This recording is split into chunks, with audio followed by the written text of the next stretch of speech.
You have an image which lacks contrast, but you've tried the brightness and contrast image adjustment and it's not helping, and now someone has suggested using curves. I'm going to add a curves adjustment layer.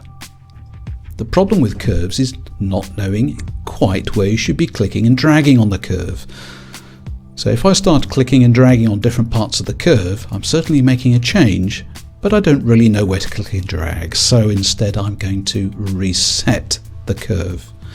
And instead of clicking on the curve line itself, I'm going to click and let go on the little pointy finger button.